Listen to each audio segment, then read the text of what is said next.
Welcome to episode 2 of A History of the Middle Belt of Nigeria from earlier written records. In episode 1, we discussed the origins and early development of the Middle Belt. We looked closely at early ideas, definition, and the cause of the Middle Belt. In this episode, we will discuss the political movements and struggles in the Middle Belt. We will look into the rise of the Middle Belt movement, the split and margin of factions, and the Middle Belt ideology. What gave rise to the Middle Belt political movement? Several maltreatments on the Middle Belt people led to the start of the movement. Some of these unjust treatments, among many others, are subjugation under the Emirates, discrimination and denial of amenities, and imbalanced representation. First of all, we'll look at subjugation under the Emirates.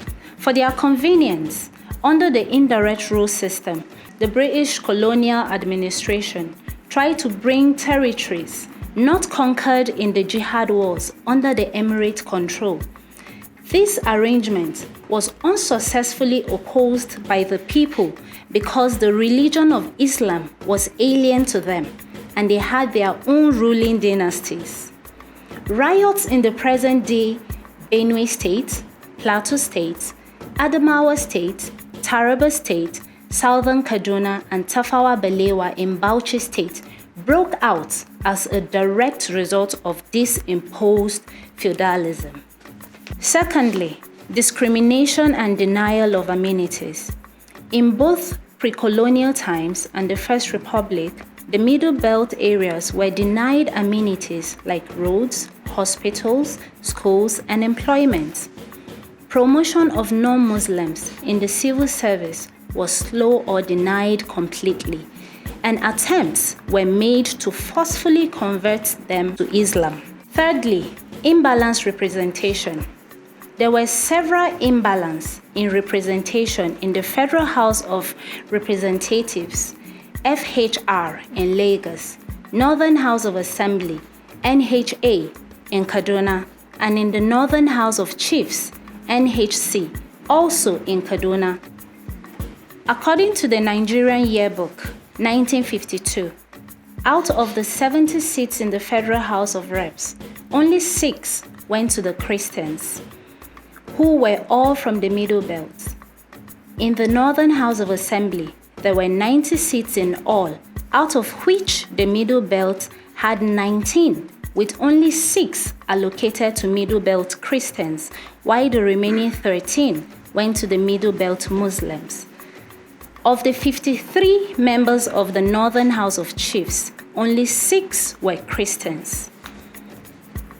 Even though most non-Muslim Northerners had numerous grievances against the imposition of the caliphate on them by the colonial government, such objections did not become forceful until 1949, when at the Northern Region House of Assembly in Kaduna, some overzealous Muslims sponsored a motion to restrict Christian missions in northern Nigeria.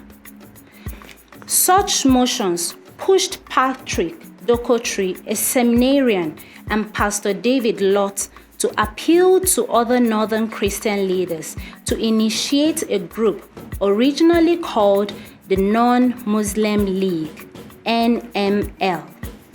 According to A.E. Bernays, the Middle Belt struggle should be understood as the quest for accession for an esteemed Christian identity by non-Muslim Northerners no longer willing to be addressed as pagans, subservient to the Emirate system, but as a group of people who are united through shared Christian faith and values of equity and brotherhood to all mankind.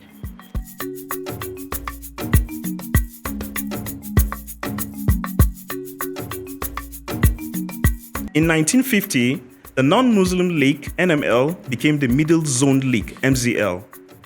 It later splitted into the MZL and the Middle Belt People's Party, MBP. However, scholars seem to disagree on specific dates of events. For instance, A.E. Burns records that it was in 1953 that MZL broke into two, leaving MZL to align with the Northern People's Congress (NPC), while MBP kept the Middle Belt struggle. But B.J. Dudley suggests that it was in 1954 that the party broke into three units, with Reverend David Lord's faction forming an alliance with the NPC. M.E. Ochonu chronicles 1952 as the year the factions merged to form the United Middle Belt Congress (UMBC). On the other hand, A.E. Burns records that it was in 1955 that the two factions resolved their differences, forming the UMBC.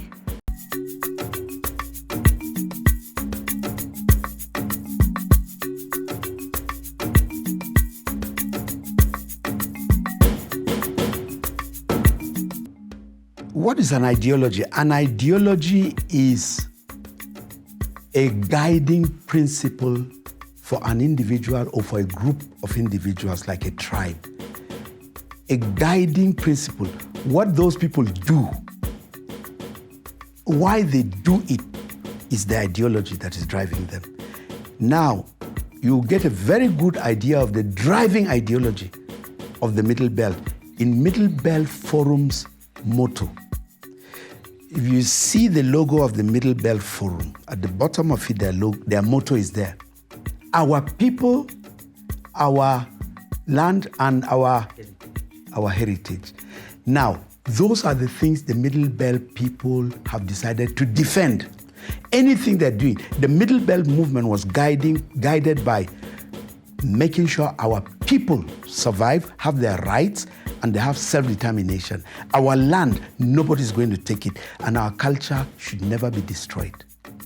Now, this is the ideology driving the Middle Belt movement. I told you how it started by the idea of carving out a Christian area. Yes. The Middle Belt consciousness actually started based on religion.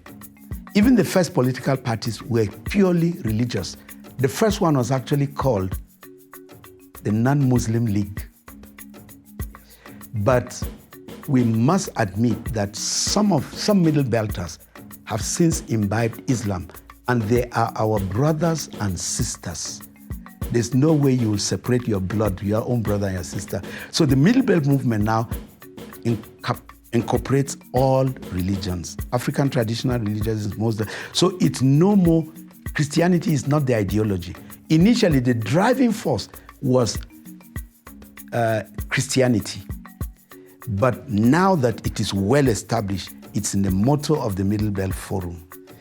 Now, you develop an ideology, or an ideology comes to you because you have something that somebody wants to take away,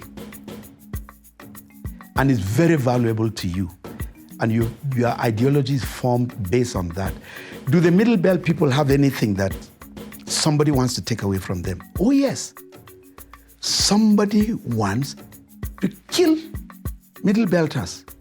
Are we not experiencing a lot of armed attacks all along in the Middle Belt? We are. Our people, lives, and it didn't start today. Slavers, way back in the slaving days. Our people must be protected, defend life first. Then secondly, according to the Middle Belt Forum motto, our land. We have land. Is somebody challenging us on that land? Is somebody trying to take on that land? Yes, that becomes, from there, an ideology is formed to defend the land. And as a Christian, the Bible tells me that land is allocated by God to tribes. It's found in the book of Acts, chapter 17, verse 26. That verse, one verse says, from one man, Adam, God created all men. He didn't say all men, all ethnic nationalities. Ethnic, that is tribes. It's the Latin word natio, translated into, the best translation is nationalities, ethnic nationalities. The English translated it to nation. God created all nations of men. And the same verse says, God decided when the tribe will come up and when it will disappear. And also, very important, God allocated geographical demarcations to each ethnic nationality. So there's something built into humanity naturally. I belong to a tribe, and I discovered that God allocated a certain geographical space to my tribe. Now, if anybody challenge, that is the land. Anybody challenges that, I'm supposed to defend it. When God gives you a thing, he gives you responsibility. God will not give you gold and come back and put an angel to be guarding the gold for you. You better guard it. Remember the commandment given to the first man, Adam. Be fruitful, multiply, subdue the earth, replenish it. You should conquer that ground that I've given you. And you know, every human being was killed except Noah, his wife. There's 3 sons, Shem, Japheth, and Ham, and their 3 wives, 8 people. 8 people repopulated the whole earth. Surprisingly, the Bibles repeat the same commandment God gave Adam, and Adam did not make it. God gave it to Noah. Be fruitful, multiply, subdue the earth, fill it up. Therefore, the ideology of the Middle Belt is that of self-preservation, self-determination, and defense of culture, language, and everything else God-given.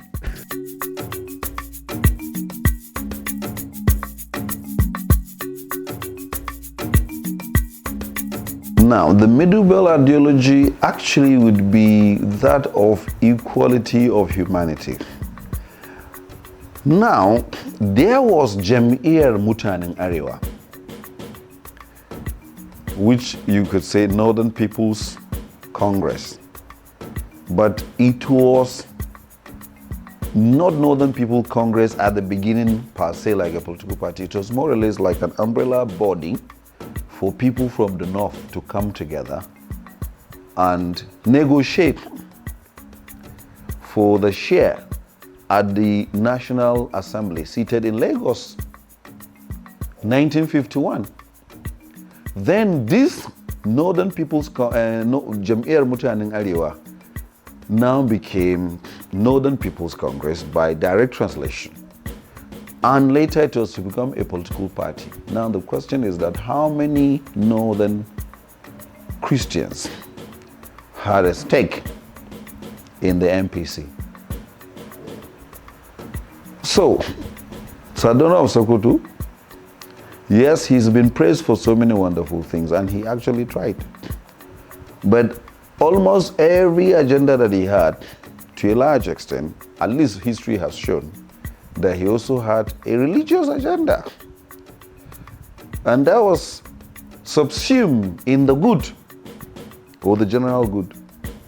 So the people of the Middle Belt at that time, of the people who lived in the area that is the Middle Belt, the middle of Nigeria, felt excluded by such an approach.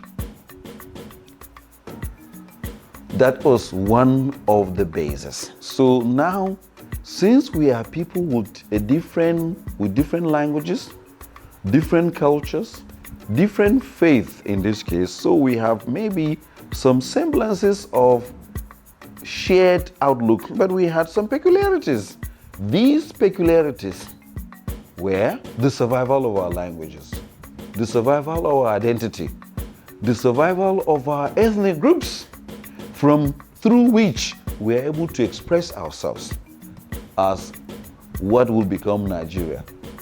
And that is very important because by the time Nigeria was to get independence in 1960, the definition of who a Nigerian was simply that person whose father, grandfather, or great-grandfather belongs to an ethnic group that is indigenous to the geography that is called Nigerian. That is why the many millions of Indians that were in this country at that time did not become Nigerians because their great-grandparent could not have belonged to any language that was within the geography that was to become Nigeria, at least that became Nigeria in 1914. So that is very useful. So the people, beginning from Kogi, parts of Kwara, parts of Niger, parts of Kebbi today, parts of Sokoto, parts of Zamfara, everywhere in the north of Nigeria wanted the laws that will be created. The political parties that will move should have to deal with the issues that concern them. So if this was not there, what do you expect? They are going to have to struggle to make their voices heard. For instance, in the town of Jos, at this time, there was a Magajingari. But, history is very evident. There is no native Hausa from Plateau State, or what is today Plateau State. Nobody would have been native Hausa in what is today Plateau State by 1900. No. The person either come from what is today Kano, what is today Sokoto, what is today Zamfara. They were 7 Hausa states. And that nobody has disputed that. Now, you had a Magajingari, but there was no arrangement to cater for the indigenous groups. And by indigenous, we're talking about a people who had lived in a place that you cannot say when they started to live there. But for migration is part of human life. People can move from one place to the other. So I have any objection to the people who are of Hausa origin who migrated to live on the plateau today. No, what we are saying is that why was there a Magajingari? And then there was any arrangement by the British colonial government to create an office that will cater for the groups that were on the plateau. And several groups of this. So that was part of the movement for the Middle Belt. The Patrick Doherty group, David Lord, and others were to come later. It was their struggle that brought about the installation of the Bongom Jos. So even if there was a Magajingari, he would take care of the Hausa settlements, which is no problem. But then the Hausa Magajingari, should not take care of the Birom people, should not take care of the Mwagabo people, should not take care of the several ethnic groups, the Tarok and all that. They have different cultures. So the chances that he'll be able to understand their culture and, dispense justice customarily was very, very limited. And these were the real issues. Because in all the books that I've read, what I have discovered is that the proponents of what became the Middle Belt were talking about the existence of the Hausa Alkali, who were actually, if you like, for want of words, Muslim Alkali, because some of them were not native Hausas. And even the people from amongst us, natives of these localities, let's say the Gamai people of Plateau State, who are today predominantly, they have a very good presence of Muslims. They were not seen as equal citizens of becoming Alkali at that time. So if Alkali to become an Alkali was to be a Muslim, then the Gamai person should be the judge on the plateau, because he understands the culture of the place and then he understands his faith, which is no problem. So it is this exclusion of the people groups that actually forced them to begin to create these groups. Or the group that now metamorphosed. So it has metamorphosed by different names. One of the things I must say is that our ethnic groups wanted their voices to be heard. So you don't send a Fulani chief to come and lead over them. He does not understand the language. Many people at that time didn't speak Hausa. So when they go to the palace, they had to get an interpreter. How then sure are you that the interpreter is saying exactly what you want to say? So the people needed their own people to lead them in their own structure. What the colonial government should have done was to say, okay, let's say the Birom people, how is your social structure? How can we work on this to meet with what we are trying to bring together as a new system of government? But just to come and say, oh, what you're doing is paganism. What you're doing is fetish. Remember, it was the chief priest who was also the civil leader amongst our people. So since they've already put him as a pagan, they are not going to listen to him. So that was one failure of the British colonial government. And our people were left with no option but to come out with their voices, come out together in unity to demand their own rights. And so the Middle Zone League came about. Now with the Middle Zone League, now the MPC now started to negotiate. It is the negotiation that the NPC had that we got the Bongom Jos. We will not have gotten the Bongom Jos Rompam. That Rompam will not have been the Bongom Jos at all. Because now, division, many ethnic groups. The Naraguta people have been there for so many years.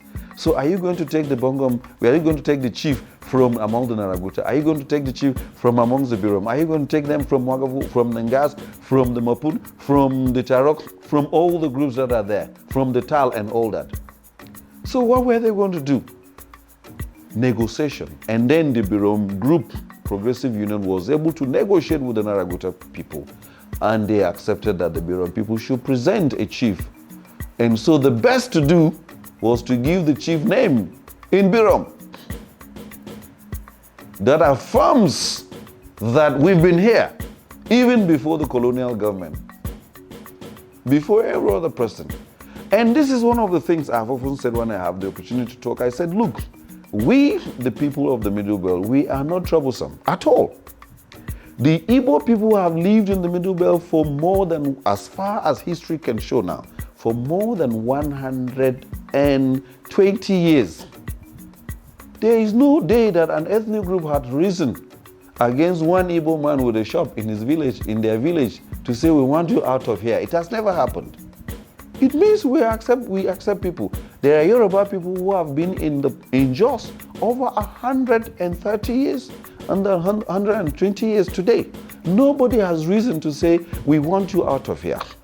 I think the problem is that the groups that feel that they can continue to dominate the groups of the Middle Belt, even in the 21st century, with the amount of knowledge that we've got, that group had made an error. It shouldn't be so. We should live together. If you want to have a voice on the plateau, you have to have a voice in Benue. Let our people who live in Sokoto also have a voice. Let our people who live in Zamfara also have a voice. Why is it lopsided? If we're equal citizens of a country, the opportunities that are out there for you should be out there for me, so long as I'm qualified. I have a problem where somebody sits down and every day he thinks of you as an inferior being. That does not promote peace and unity. And that was what the Middle Belt was fighting against. If we go into records, the most educated people in the north of Nigeria by the point of independence would come from the Middle Belt. How many of them occupied offices? First graduates from northern Nigeria, on records. They are either Christians or people from an ethnic group in the Middle Belt. How many positions did they occupy? And then where are they today? Have we actually lost our grounds? That is so. The voice of the Middle Belt calls for equality. When you say northern Nigeria, geographically, we are Muslims, we are Christians, we are people of traditional religion. Once that is accepted, all of us are equal on the terms. There will be any fights in the north of Nigeria because our people are receptive. But when somebody tries to push you to a second-class citizenship status, and you know that you're not a second-class citizen, you have nothing to do but to resist the domination. And so it was the domination of the ethnic groups that make up the Middle Belt that led to the establishment of the groups. So Middle Zone League, then there was another group came out. One of the group was a breakaway, and it was David Lott.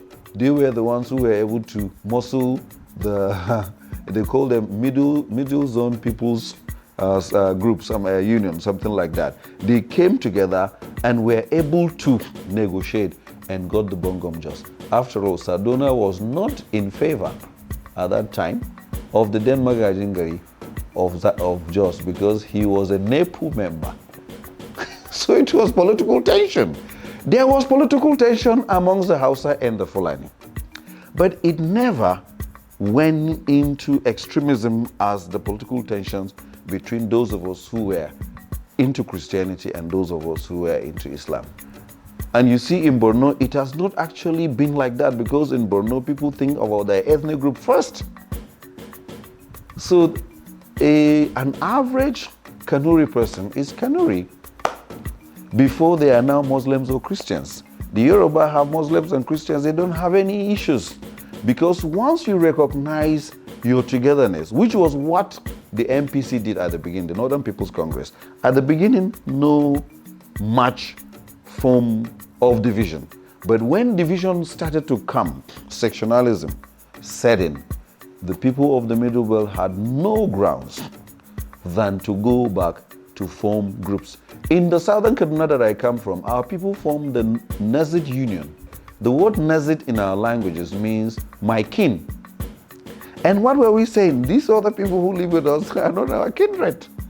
Maybe because they didn't treat us fairly. And the emblem of the Nezid Union group, which was formed around 1950, 55, in the 50s, was the sign of a hunter with a bow and arrow, with an animal.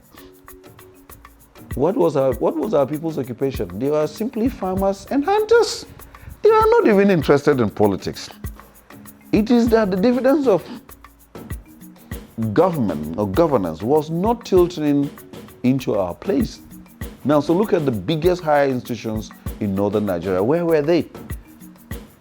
Ahmadu Bello University today was the University of Northern Nigeria. That's what it was called. And then it had a campus in Kano. It had a campus in Bauchi. It had a campus in Maiduguri, which is now University of Maiduguri. Where was the campus in Benue? In Makurdi. Where was the campus in Jos? That's why Jos, University of Jos, is a second generation university, 1975. And with all fairness, University of Jos did not even get affiliation from the University of Northern Nigeria. They had to get affiliation from Nsukka, which was not supposed to be. So when we want to be politically correct, we will say that we've been treated fairly, but with all fairness, even those who have not treated us fairly, they know that they've cheated us. So that was the political agenda of the Middle Belt. We needed to be equal citizens in our land, not to be on the lands of our ancestors and be slaves in the 21st century with our education. No, that was not fair. And that was what led to the struggle. And then you now had United Middle Belt Congress. So all these groups were united. And the truth is that they were not united on the basis of religion alone. We were actually united on the basis of our ethnicities. One of the scholars who has worked on the Middle Belt will say that the bloodline of ethnicities or ethnic identity was the life wire or was the foundation that gave birth to the United Middle Belt Congress. And that's why I made reference to Gamai. They are a language. There's a way that they won't treat me. And there's a way I won't treat them. Whether they be Muslims or be Christians, inconsequential. I, the speaker, I had a cousin, Musa, who was a Muslim. Well, we're cousins. I'll have to treat him equally. We have to share lands equally. But if at any time he had wanted to treat me less than himself, I will resist it. So once you are not treated fairly, you are left with no option. And the option was what gave birth to the Middle Belt. And we are still in the struggle today.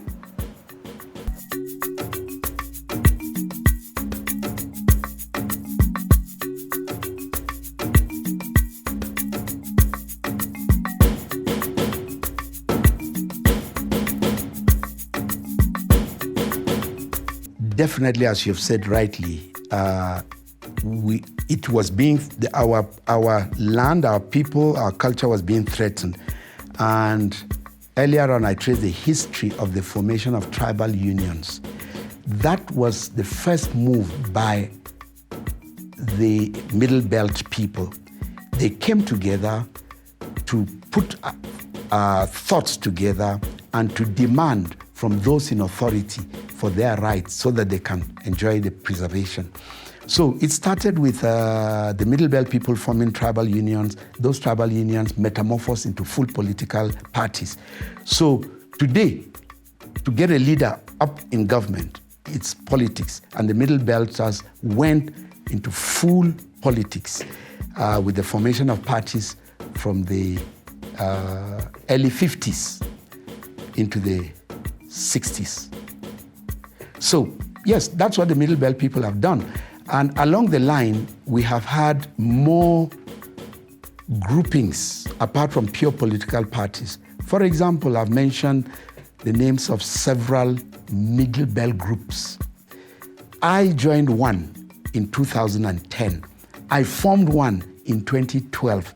Even this year, I know two groups of middle belters that are coming together. As people get more enlightened, more educated, the awareness comes and they band together. You know, you are stronger together than you fighting alone. And there are other recommendations that we've made. I don't know whether I'll get there, but there are things that I have suggested we middle belt people should do to make sure we succeed in defending whatever we want to defend, our land, our people, our culture. Mind you, I won't call them the enemy. They are Nigerians.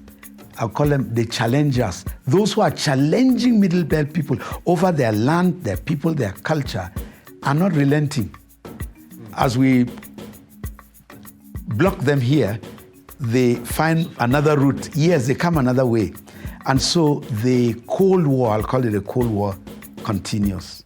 Yes. And you can see how ferocious the challenger is, to the extent the challenger has taken up arms. He attacks us in the villages, soft spots. Our far-flung villages where the people are few and scattered on their farms, who are not prepared, and sophisticated weapons are used on them, and they're killed mercilessly. The last very, very big one was Christmas Eve 2023, December 25th. Yes. Mangu villages were attacked. About 26 villages were attacked over a period of time span of about 48 hours. And clearly recorded 180, 190 deaths were recorded. Those displaced are still in internally displaced persons camps, what we call IDP camps in Mangu and elsewhere. So, middle belters they're not asleep, they're fighting to defend their own. But if I may quickly add, they're not doing enough. In my assessment, they're not doing enough. The challenger is relentless and is well armed. He is equipped with money. He's equipped with government offices up in governmental leadership. So the middle belt people need to do more than they're doing.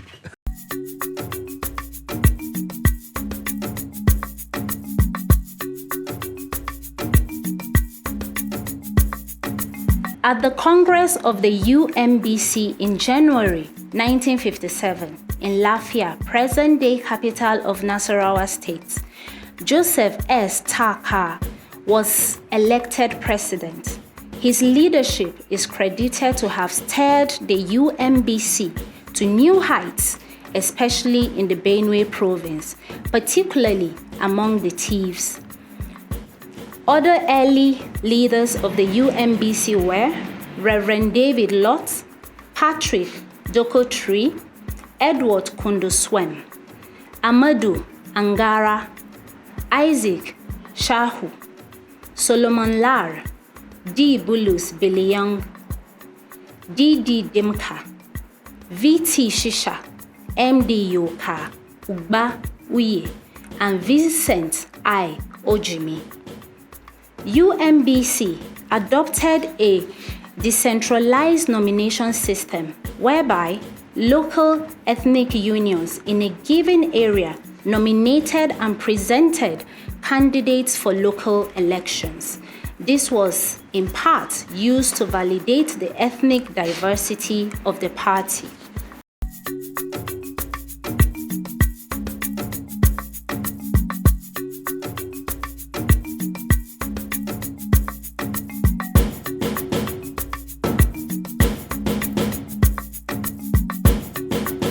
Yes, so the Christian identity would be the sporing ground, or maybe the steering, or maybe the staircase.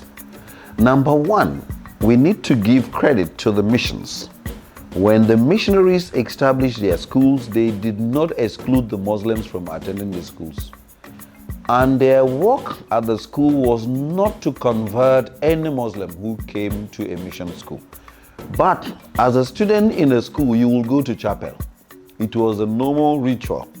So most of the people who were of Muslim background, who went to mission schools, they sing hymns. They do everything. They can pray even better than some of us who are Christians. But that does not in any way stop them from praying their Muslim prayers. Up to date, that practice is still respected in some mission schools, which is commendable.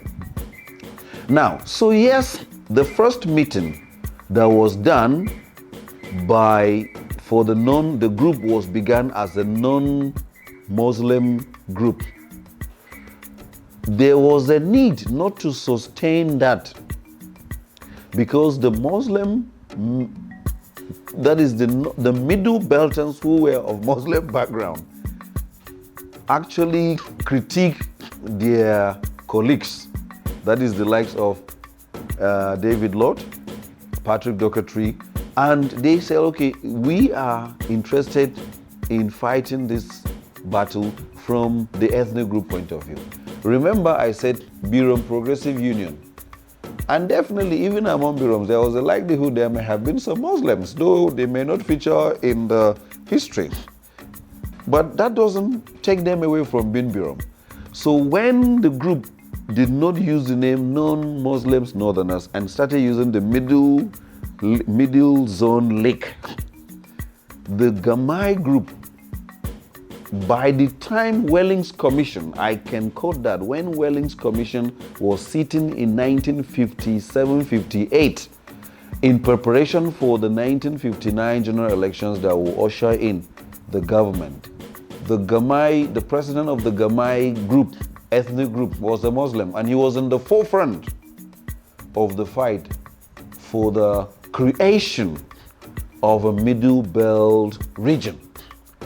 Now, I have said that in the conversation that if a Gamai Muslim were to be a judge amongst the Mwagavul, he would recognize the Mwagavul culture. Because amongst the Gamai, he would have his people who are still in practicing the tradition, and he will know it. He was born in it, he will know it. And therefore there will be a difference. But when it is about faith and faith alone, then there's a problem.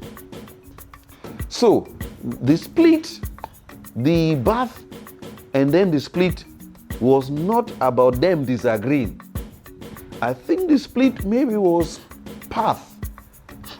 The other people felt we could use this other path to get to this, because some of the proponents of the Middle Belt struggle were asking for the entire area not to have anything to do with Northern People's Congress. And some people feel, no, we can still work with the Northern People's Congress. So in order to take care of these dreams or aspirations, now we have, let's say, Reverend David Lord in his group creating the Middle People's Party, Middle Belt. They call themselves Middle Belt People's Party. Now, they were able to enter into coalition with the MPC, but others didn't. Some others remained in the Middle Belt Lake, and then the TIF were becoming very pronounced at this time. So other groups came, but at the end of the day, by the 1950s, remember I said the struggle started in 1949, that we can trace, but other happenings we cannot put a finger to the particular date, but you maybe remember one meeting that was recorded and all that. And unfortunately, we didn't write most of this. It was colonial administrators who were working and were interested in the changes, because the society was witnessing a transition. So like Dudley and Barnes was around at that time, so he writes this paper in 2007, but the paper about 2007 is not about 2007, it's about 1949 to the 1950s. So when this group splitted, one of the things that happened was that they were all asking for equal rights for the Middle Belt people. They were all asking for the voices of the Middle Belt to be listened to. They were asking that the languages of the Middle Belt be taken into account. Up till date, we cannot say that this struggle has actually been achieved. recently, there's a program in the locality in Kaduna State. The program is a primary school education program. It's like a remedial program for learners who have reached certain stage that cannot read. And when this program was introduced in my community, from what I gathered, all the children were asked to sit on the mat. Now, an average child born in my village cannot sit properly on the mat and do anything reasonable because he is not used to it. It's not part of his culture. So the question is that why should the project insist that the children have to sit on the mat? I gather that our people were resisting that project. I met the project implementers and I told them, if you want to execute that project in our area, allow the children to sit on the chairs. I cannot sit properly on the mat, not because sitting on the mat was wrong, but because I wasn't raised sitting on the mat. We would lie down on the mat, but we were sitting mostly on carved chairs. That's where almost every language, I'm sure, every language in the Middle Belt of Nigeria has a name for a chair. So it's not something that we didn't know, but we don't have a table because we didn't have tables. Now, so cultural peculiarities are very important. Once you allow people to exhibit their cultural peculiarities in the conglomeration of diversity, it creates cohesion, it builds peace, it builds trust, and it builds a sense of belonging. But the moment you do not allow people to express themselves in the way they want to be viewed, it creates tension. So yes, the split was merely maybe aspirations, but it wasn't really a divergence of ideology. All the parties that came out in the Middle Belt were struggling for one thing, that the people groups of the Middle Belt should be recognized in their own right by the colonial government. There is no imposition of the Sharia system or the legal system on them. We've seen that worked in so many areas. So you imagine if a person is a Muslim and lives in a state that is predominantly Christian, should he be judged using Christian canon law? My answer will be no. He should be judged using a customary law that aligns with his custom and the custom of the land where he or she is found. That is justice. Now, that it was social injustice was what these groups were fighting. And because they were fighting a common goal, they were able to come together. And instead of having small parties, they were hanging here and there. They decided to have a more cohesive party. And that's why it was United Middle Belt. That is the party that was to feature in the elections. And they were seeking for coalition. With which party? With the Action Group of Western Nigeria, with the NCNC. Because the people groups of today Adamawa and Taraba were part of the National Congress of the Nigerians and the Cameroons. So there is a connection. They were fighting a cause. And the cause is give us a voice. I want to be able to teach, or I want a child to be able to be taught in my language, in my village. It doesn't have to be Hausa. The child can pick up Hausa in the market. But, this may be in policy of education of Nigeria, but it has not been implemented up to date. And that is still not fair. And until fairness is established, Nigeria cannot see peace, which is unfortunate. We should, in this day and age, be talking about social justice, where everybody is given their equal rights. In my house, if my friends come and it is time for them to pray, they will pray here, of course. That means when I visit them and it is time for me to go to church, they should be happy to allow me to go to church and come back after service. Until we are all together on the same page, nobody feels higher than the other person, I don't see us making progress. So the United Middle Belt groups, the Middle Zone League, the Middle Belt People's Party, when they fought these battles at different levels, they still saw the need to come together and fought to find a common ground. And the common ground, the evidence of the common ground is in Jos. You have the Bongom Jos. In Benue, you have the Totif today, which was not there. You had earlier, before then, when the people were referred to as Munchi province, they didn't like the name. They resisted the name Munchi, and they were called Benue province. It should be like that. People should be identified by what they are comfortable with, not by the name that you want me to be called. What if the name offends me? So these are the issues that were actually the struggle. So the struggle was for self-identity. I have said this, that in my study of identity, I have discovered that identity issues only comes when you are not treated fairly. When everybody is treated equally, you don't tend to bother about where you come from. So when I was a student abroad and I got all the services that I was supposed to get, I never remembered that I was a Nigerian. I never remembered that I was a Middle Belter. But anytime I got into public and somebody tried to treat me as a black person, I will resist it. So this is what happens. And this is what the whole Middle Belt struggle is about. Up till date, we want our voices to be heard. Southern Kaduna people should belong to where they want to belong to. We don't have to belong to Northwest just so that Zaria people would now be amongst their own people. So you have to take me from Southern Kaduna to Zamfara. You take me to Kano. No, I should belong to where I need to belong. That is one of the advocacy of the Middle Belt. We should recreate the regions that we have now so that people, there will be a referendum where we choose where we want to belong to. You don't take me to where I don't feel belong. So that's actually, and why is Christianity useful in the establishment of the Middle Belt struggle? Because in Christianity teaches about fairness. I think the core teaching that I know of Christianity is that teaching that Jesus says, love your neighbor as yourself. Do unto others what you want them to do unto you. And this is where the problem is.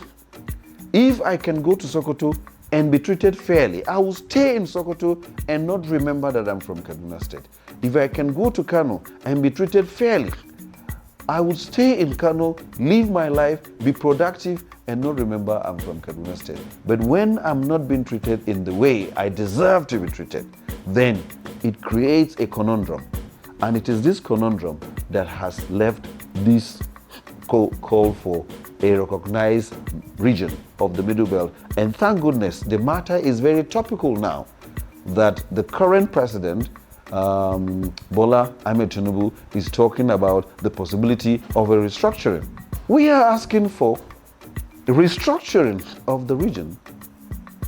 And if that is done, and done in our own terms, that is true to history, we would applaud for President Tinubu and all those who support us. And the good thing is that there are northern Muslims who have come out loud to say, look, you cannot live with these people and you call them Kafri, you call them Arna, and you expect them to be on the same scale with you.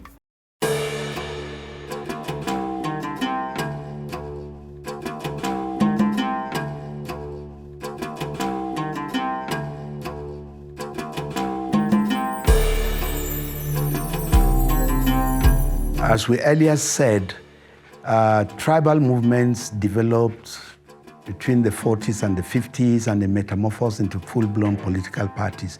It was necessary to go into politics so that their people can be in government and influence government decisions. The northerners, far northerners, actually started forming their parties, and Middle Belt people had to form their own. The far northern parties were 100% made up of Muslims. And Jam'iyya Mutanen Arewa was purely a Muslim thing. And our people had to come up with their own party.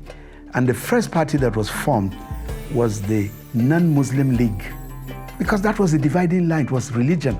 So they formed the Non-Muslim League, the NML. But Jam'iyyar Mutanen Arewa metamorphosed, changed name later to Northern People's Congress, NPC.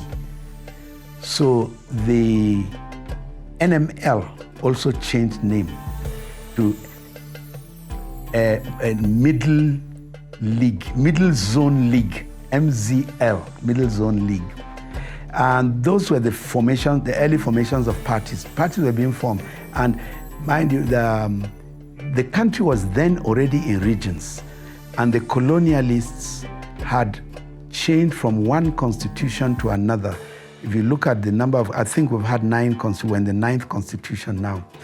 There was a Richards Constitution which did not allow politics, but I think the Littleton's Constitution introduced partisan politics for elections into various houses of assembly. Then later on, the Macpherson Constitution came, and finally the Independence Constitution 1960. So we had to form parties. There were 2 parties formed. Middle Belt people formed 2 parties. I did mention that from the Non-Muslim League, that one changed to the Middle Zone League. There was another party that has also come up called the MBPP, Middle Belt People's Party. So there were 2 Middle Belt parties, and they soon realized that they needed to work together. They needed to come together. One of them was more for pure politics. It was political ideology, whereas the Middle Zone League was more to protect Christian and minority rights. They had the identities, the Christian identity or non-Muslim identity, and then the other one was more into politics. But they soon realized they needed to come together. So they came together in 1956. The 2 parties decided to merge, and that is the meeting you referred to, when they decided to merge and form one party called the UMBC, United Middle Belt Congress. And J.S. Tucker was the first leader of the party who was elected. You mentioned the names of some of the people who were there.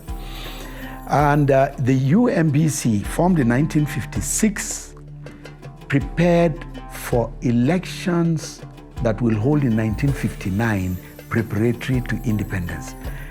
Independence was being negotiated at that time, and our people were going for meetings in London.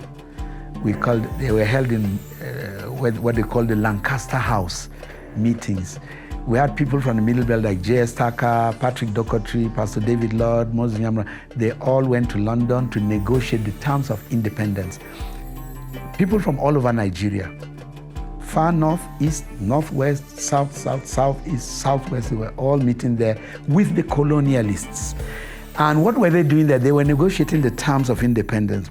The different groups of people were advancing their own desires and preferences. The Middle Belt representatives were demanding for the creation of autonomous states before independence.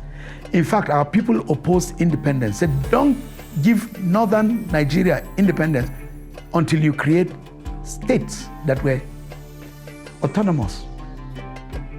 The ethnic groups, the minority groups in northern Nigeria insisted, and that was their stand throughout. From the discussions 1954, 55, 56. So the colonialists based here, the residents, those who were residing in Nigeria, especially in northern Nigeria, realized that there was a need to do something about it before independence. Our people were saying, we fear that if you grant us independence and you go, the big tribes in the north and the predominantly Muslim north will overlord it over us. We'll be marginalized, oppressed, our culture will go, we will suffer, we are afraid. The first person, so the colonialists administration in Nigeria decided to set up a commission to review it, look at it. And it wasn't only northern minorities that were afraid of independence. Southern minorities too were afraid of independence. Then we were in provinces. The country was broken into provinces. Those provinces that today we call, the areas we call South-South, geopolitical zone. In those days, they were referred to as 3 provinces: Calabar, Ogoja, Rivers, COR. It wasn't only the northern minorities that had fears of oppression after independence. The southern minorities too. The people today we call the South-South people, then they were in 3 provinces: Calabar, Ogoja, and Rivers provinces. They too were asking for autonomous states that had powers for self-governance. So the local administration in the country, then the colonial one, decided to set up a commission to listen. The chairman of that commission was one Mr. Hudson. So he went around, listened, and submitted his report with recommendations. And he recommended that independent states be created before independence. The far northerners didn't like it, but they pretended. They said, it's okay. We will comply. But they had other plans. They went back to the British because the British had a soft spot for them. The British more wanted to hand over to them. The British had this mentality of, when we leave Nigeria, we need people who will defend our interests. What was the British interest in Nigeria? They still want to dominate the raw materials. They had set up the railway lines. They still wanted to have a strong say, a stronghold on the political leaders of Nigeria. They wouldn't just give independence and walk away. No, they wanted to leave surrogates secretly. So the far northerners, the Fulanis, were able to talk with them to set up another commission.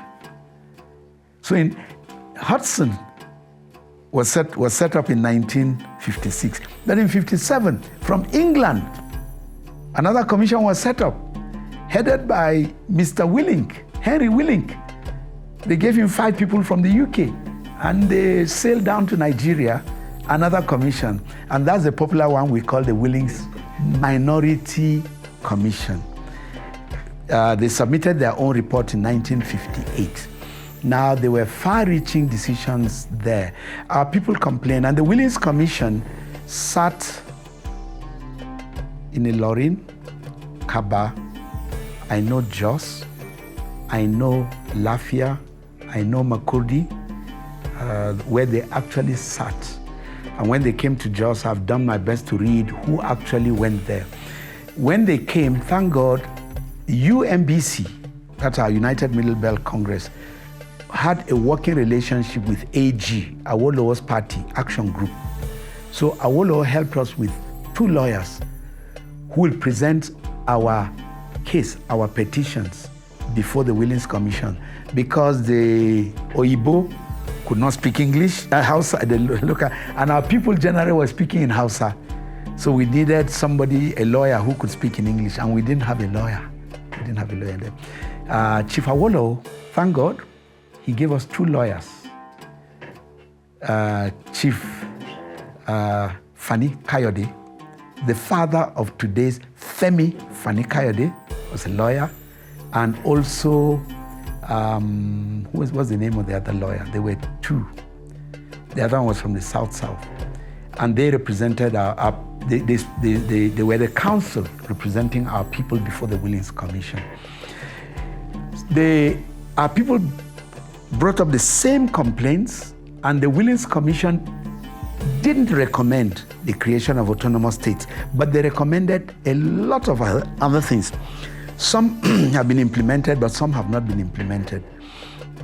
For example, they recommended that a Bill of Rights be included in the Independence Constitution.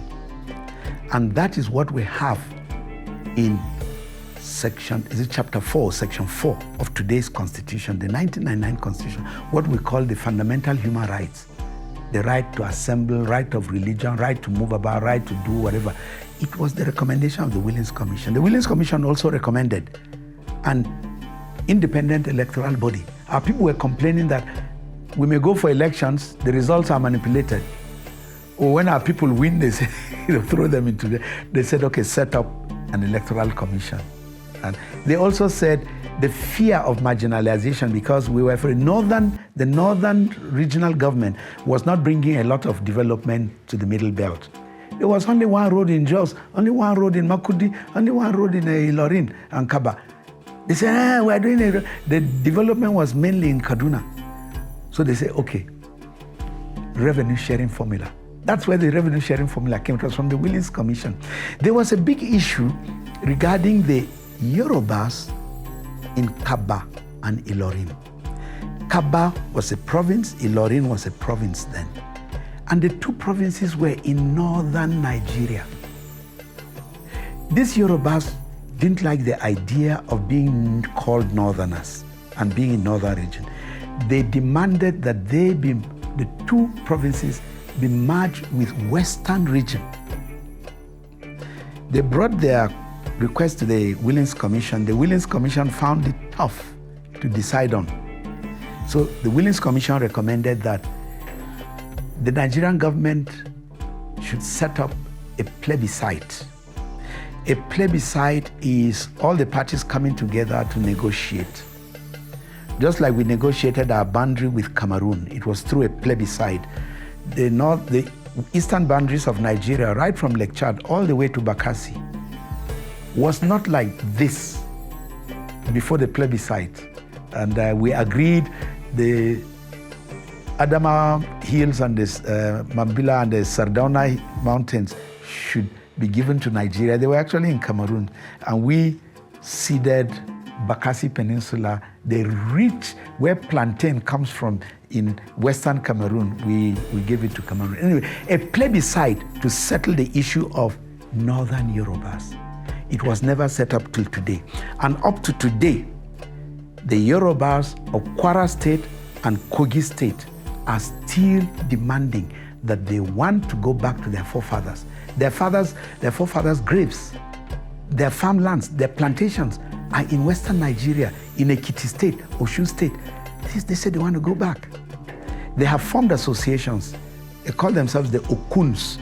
They have about 6 local governments in Kwara State, 5 local governments, I think, in Kogi State. You will know people like Honorable Dino Melaye. And when you hear Dino Melaye talk, the first time I heard him, I was surprised. I said, which kind of person be this? He spoke in Hausa fluently, campaigning for PDP. Then he turned around and started Igbo. I said, what type of man is this? Then he switched to Yoruba.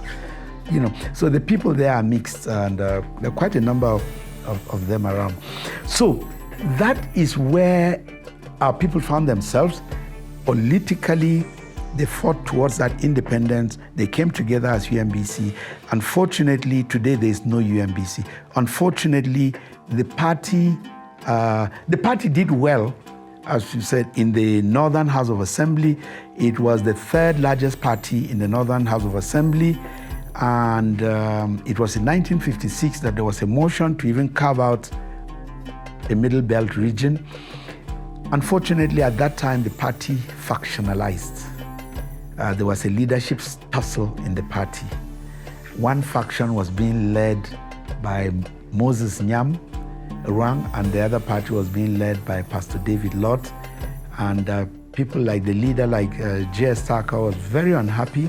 And some of the individual Middle Belt politicians started having alliances with the opposition, Northern People's Congress. The opposition infiltrated. In fact, there was an agreement between the UMBC here in Plateau and the NPC that we should work together, that when it comes to Plateau, they will field our people. But when the politics came, they fielded candidates here representing Jos area to do. They fielded their own candidate and he won. Moses Nyamrang won on the platform of UMBC, but he was replaced by the eldest son of Bongwam Rampam, on the platform of NPC. That's the trick they played. Anyway, that is how our people found themselves in, and it was a good, strong party. Unfortunately, we have not been able to keep the flag flying in that direction. Where is the Middle Belt Party today? Do we have one? It is urgently needed. If our parents saw wisdom in it and they successfully did it, what does it take to register a political party that the Middle Belt people control? The Middle Belt people today don't control a single political party, which is a shame, big shame. Middle Belt people have led Solomon La and Co. in the formation of parties. The popular PDP, it was in Jos. The G40, they formed it. But some people are now controlling it. Are we controlling it? Sometimes they give us the chairmanship. The last chairman was Senator Ayu. They seized it away from him again. You know, we need a party that is controlled here. Just like the Southeast have seen the wisdom in it. The Southeast have a party that is purely Southeastern. The law says it must have national spread. Yes, they have members scattered all over Nigeria, but they have one purpose for that party: to control the center of the Southeast. Anambra State belongs to ABGA. ABGA belongs to Anambra State. You cannot be the governor unless you are in ABGA. The present governor run on the platform of PDP to be governor there. Fantastic person, well qualified, Professor Soludo, former central bank governor. The people said, sir, wrong party.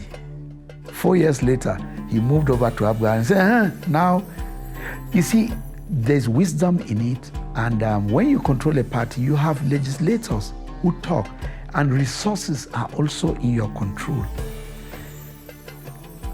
So we need to go back to the platform or the strategy that was set by I won't even call them our forefathers, our fathers. Thank you. Thank you, sir. Thank you for sticking with us to the end of episode 2, titled Political Movements and Struggles, in which we looked at the rise of the Middle Belt political movements, the splitting and merging of factions, and the Middle Belt ideology. In episode 3, we shall be looking at the role of the Middle Belt in Nigeria's independence struggle. We will explain the Willings Commission, post-independence, and contemporary issues. See you in the next episode.